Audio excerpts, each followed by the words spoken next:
Everybody, employees, pretty easy subject to talk about, right? Most people have been an employee at some time in their life, or certainly they've hired employees.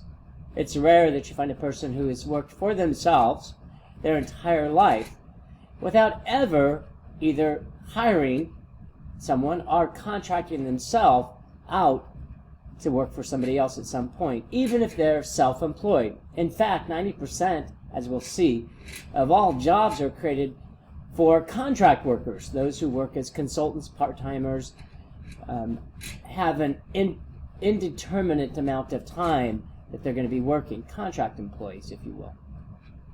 So most of us know of an employee or have been an employee. And in that way, today, it's sobering to be an employee. Back in the heydays, especially in the United States, after World War II, it was easy to find a job, easy to remain employed, easy to get health care and retirement. In fact, easy to stay as an employee. That's because the United States, after World War II, was at that time the preeminent employer in the world. We had about 6% of the world's population and produced about 40% of the world's goods. When you have that kind of dominance over an economy, you can almost charge what you will, and the rest of the world has to pay it, because they're unable at that point in time to produce the types of products that the United States did. Those countries were decimated after the war, of course. So the United States, in some ways, in many ways, was the only game in town. As a result, they were able to produce what they wanted and charge what they desired. The result was those employees who worked for those organizations, from General Motors to AT&T, were able to enjoy a tremendous treasure trove of not only salaries and salary increases, but benefits as well.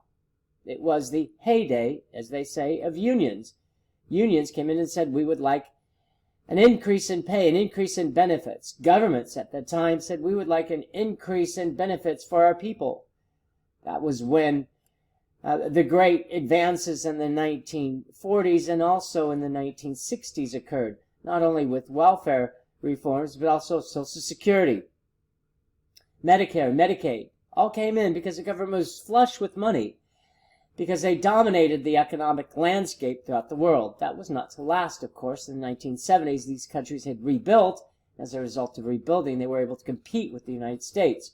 The United States could no longer ask, if not demand, a certain price for the products that they created. Instead, they had to negotiate. They had to compete against other countries, often those countries that had lower wages, lower standards of living, and as a result charged lower for the prices that they charged for the products that they produced. Employees were left in some ways with, I guess a good word is bereft. They were somewhat bereft that the dominance that they had in the workplace against their employer no longer lasted. They competed not only amongst other employees throughout the world, but they competed against employees within the United States. It wasn't to end well. It's still not ending well. So what is this concept that we call an employee? First of all, they're the most expensive asset for a company. They're more than capital, machinery, and real estate for most companies. There are companies out there where employees aren't the highest cost within their assets or liabilities. But for most, especially in government employee costs can start at around 70% and even go higher. Think about it. In education, most of the costs are for people.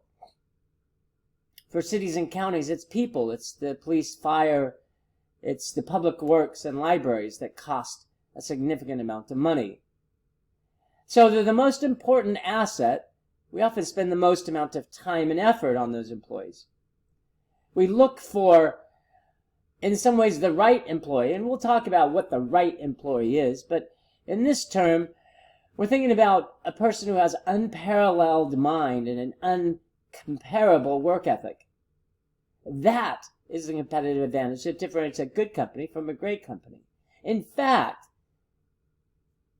in some, if not many ways, the singular most important attribute of a person, who we call an employee today, is the mind. The mind still today cannot be replicated by any other form. We'll talk about AI and robots in a bit. But it is that mind that differentiates a person from a computer. What I call the human asset from the inhuman asset. Human asset being an employee, inhuman asset being AI or robots. Something to consider, though, is are employees our most important asset? They may be the most expensive asset, but are they the most important asset? Let's first talk about expensive. Yes, they're the most expensive asset. They cost the most for many companies. If you run a hotel, you often have to spend quite a bit of money on the assets to run the hotel, the people. But are they as important as they were 10, 20, 30 years ago? The answer, for the most part, is a resounding no. Those few employees, who we call superstars, are the most important.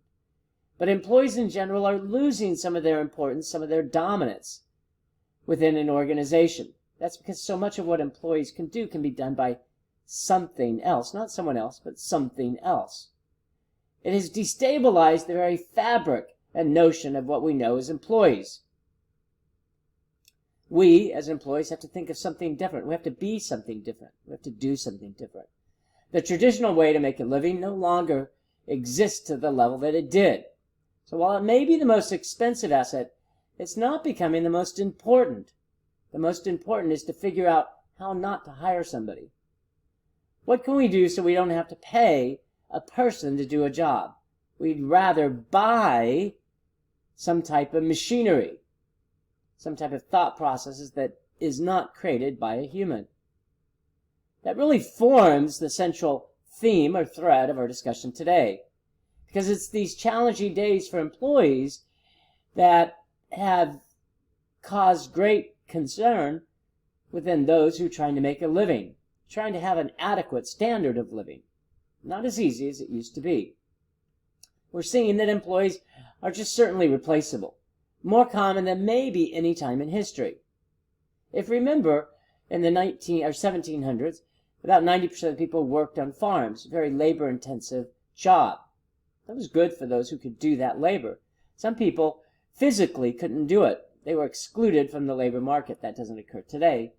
Most anyone can do most any job. There's few exceptions, but for the most part, some of the intensive labor type jobs have been facilitated, or you're able to do and perform those jobs through some enhancements, some modifications to the workplace. That was in the 1700s, and as we moved into factories. Many people can work into factories. We moved into manufacturing. And of course, we moved into communications, technology, telecommunications, even transportation. All those jobs can be done by just about anybody. But now we're finding that with the advances in technology, many of these jobs don't need to be done by a human anymore. We see, as it says below, that 88%, almost 9 of every 10 jobs that are eliminated for one simple reason. We don't need a human to do the job anymore. Employees are replaceable. Who are we replacing them with? We talked about AI and robots. What is AI and what are robots?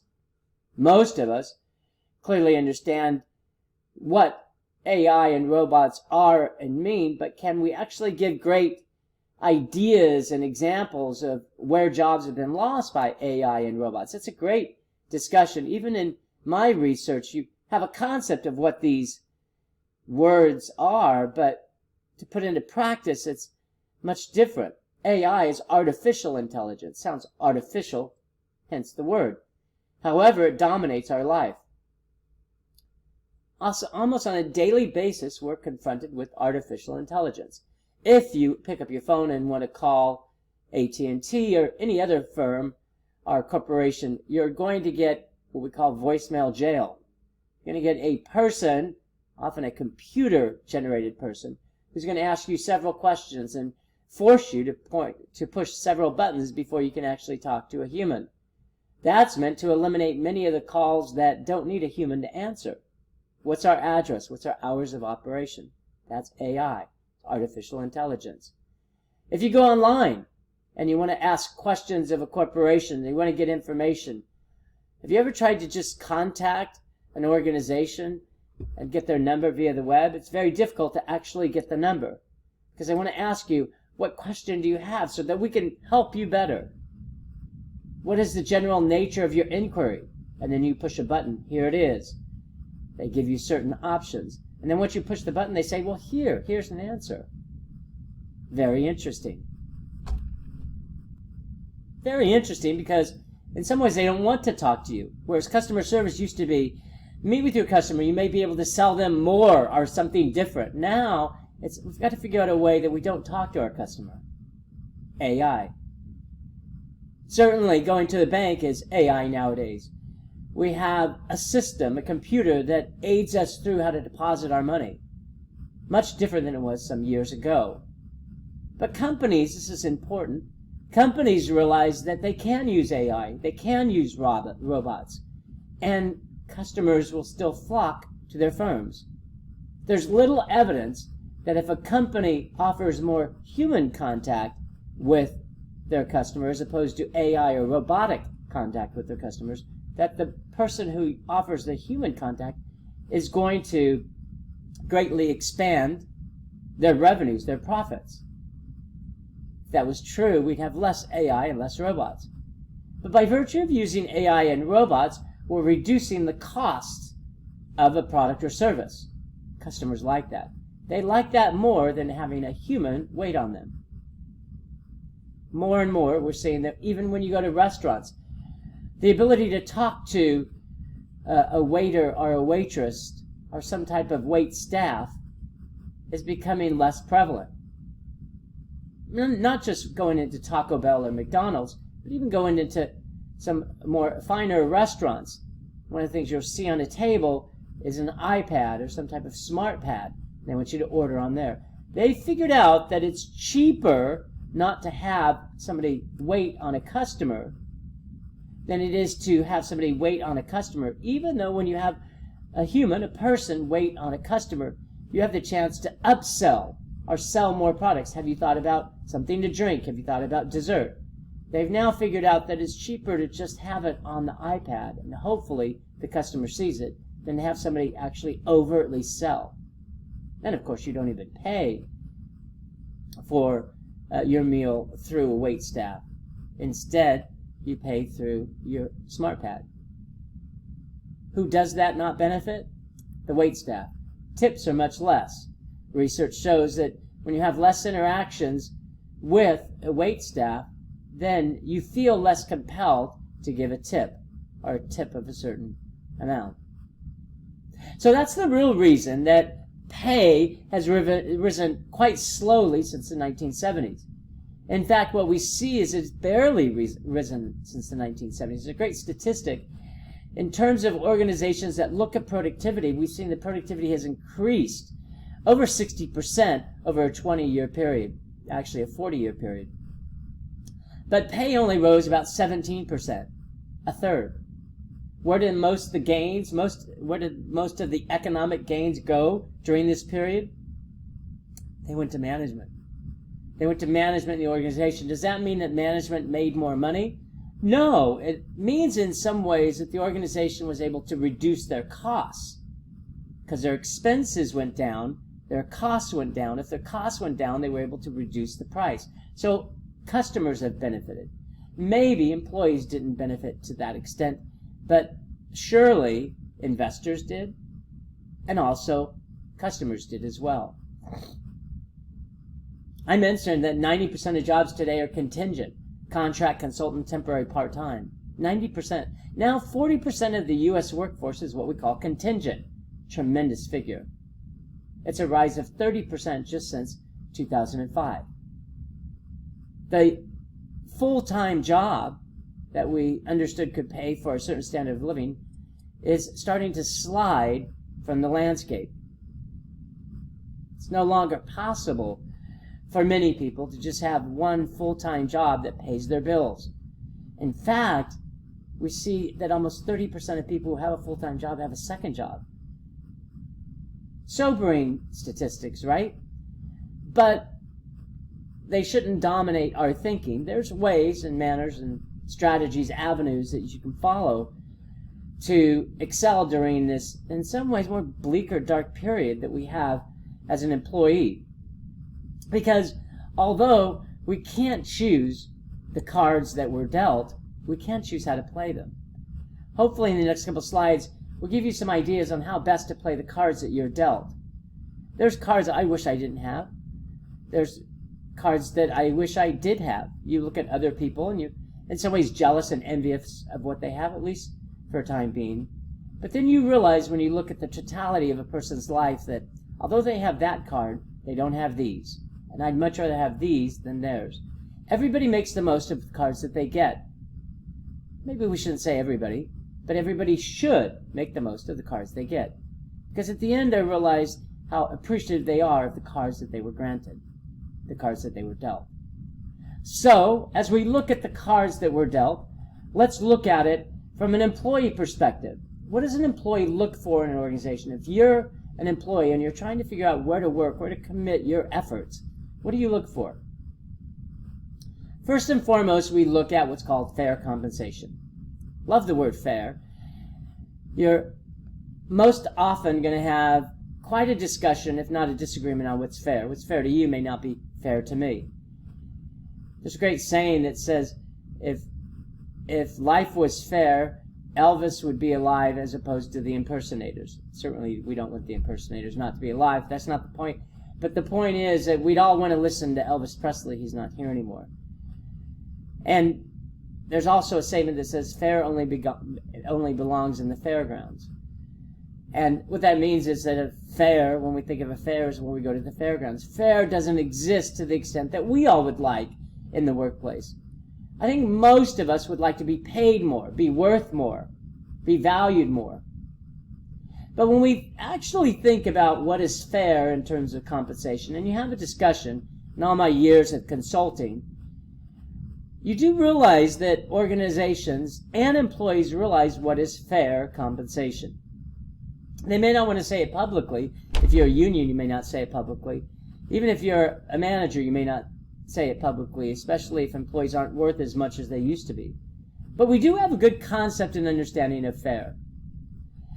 One of the best definitions I ever received on fair is what you're paid. Fair is what you're worth. Fair is the salary or benefits that you're given. In essence, it's what you're worth. What you're making today is what is fair. If it was unfair, you would go somewhere else and get paid more, or get more benefits, or get something different. We tend to get paid what we're worth. If we were worth more and that was an issue for us, we would try to find somewhere, someplace, who would pay us more for what we think we're worth. So, fair compensation. Some job security. We realize that the average person's in a job 4 years. The average business is in business for 10 years. In fact, 50% of small businesses don't last 5 years. And a majority of employees today are hired into small businesses. Not a good landscape for job security.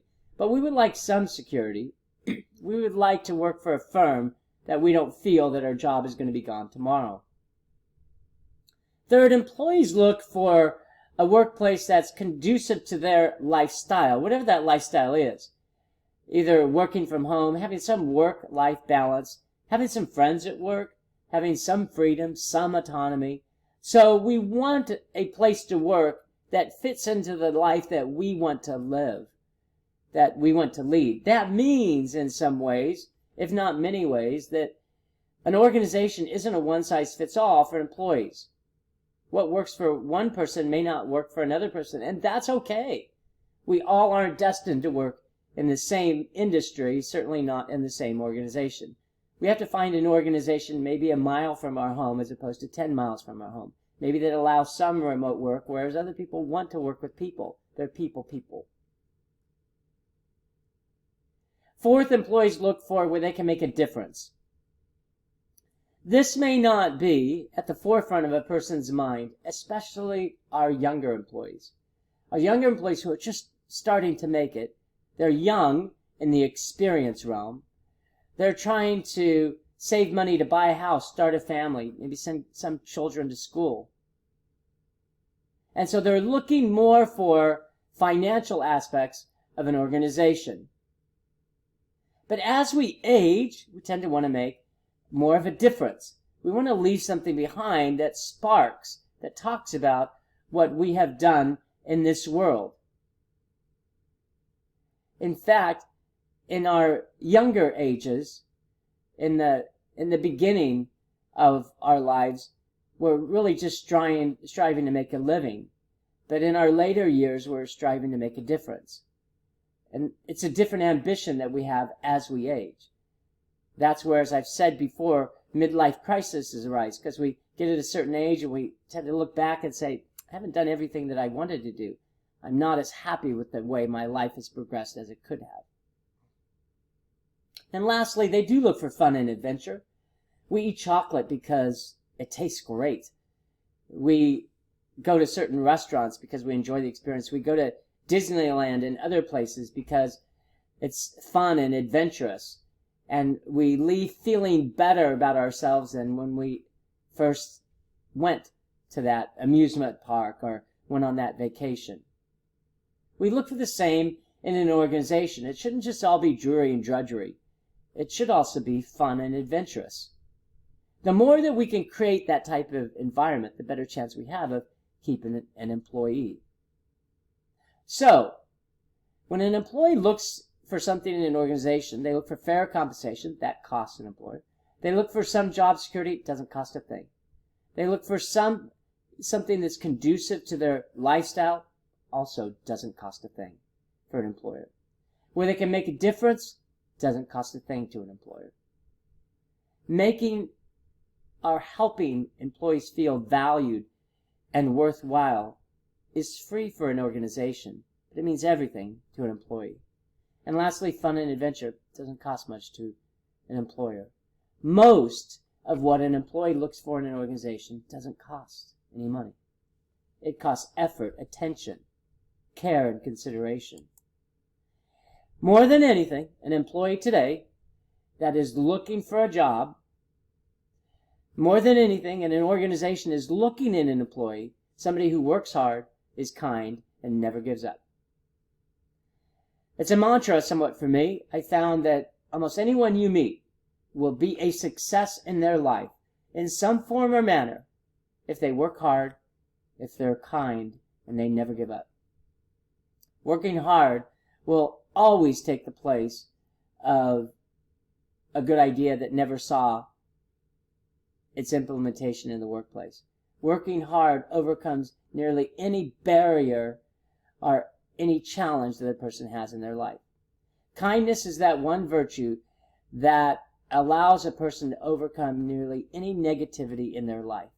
Even when they make a mistake in the workplace, if they're a kind, generous person, it's often overlooked. Well, they're such a nice person.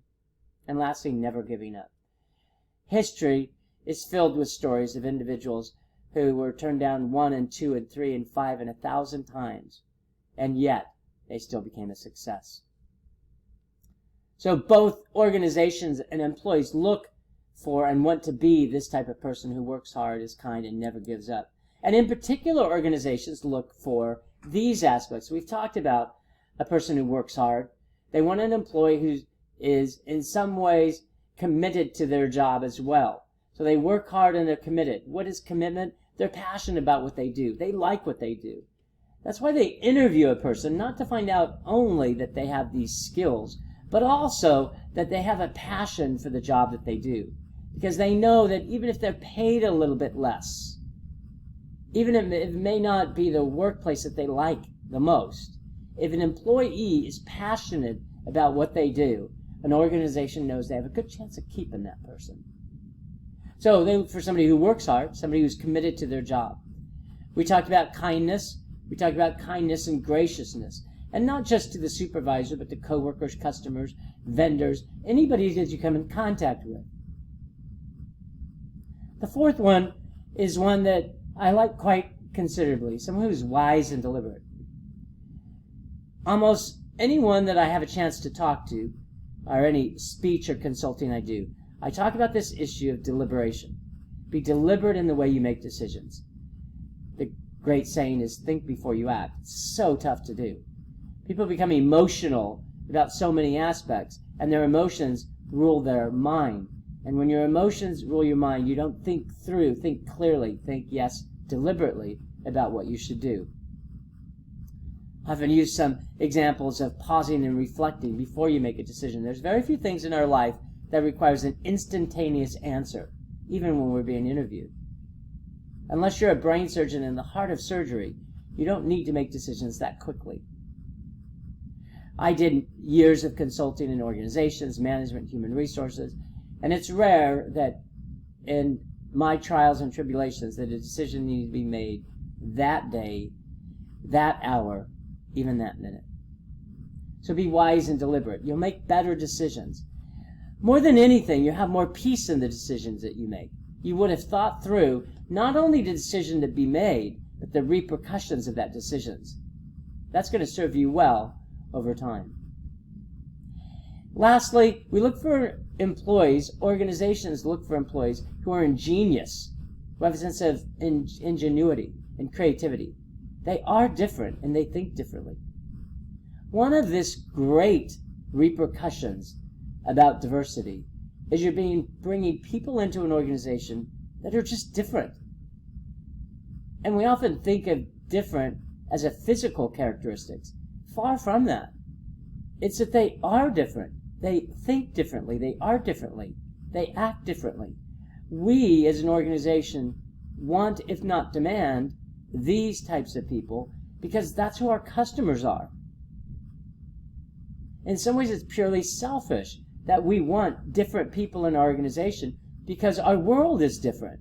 And we need to adapt to a different world, and we do that by getting different employees. It's more than, again, the physical characteristics. It's we want to hire people who just have different backgrounds, who think differently, who can process and analyze in a different manner than the typical person. Why? Going back to the first slide. If you think typically, if you act typically, we'll get a computer to do it. There's two ways that you can keep your job today. You can work for a customer or do something different. If your job requires you to work for a customer, you need a human element to your job. If they require you to change something or do something different, that's something that a computer or a robot still hasn't figured out how to do. Ask yourself as you look at your job, do I work for a customer? No. Do I have to do something different? Do I have to change something in my job? Yes. You have some sense of job security. If you have both, you have greater sense of job security. Remember, though, nothing lasts. Nothing lasts. Everything ends. It's just a matter of when. So although you may have that perfect job today, you almost surely will not have that perfect job in the future. So organizations look for employees who work hard, who are kind and generous, who are wise and deliberate in their actions that they take, who are ingenious and creative, and lastly, who are committed to their job. Leads us to the last thought. The mark of a person is not what brought them down, but what has brought them back up. In this era of being an employee, we realize that the good job, the good organization, is just simply not going to last. It is not. So as you have that great job today, start looking for that better job tomorrow. Because you most certainly will be down, but the greatness of a person is what brought them up. Thanks, everybody. Enjoy the day.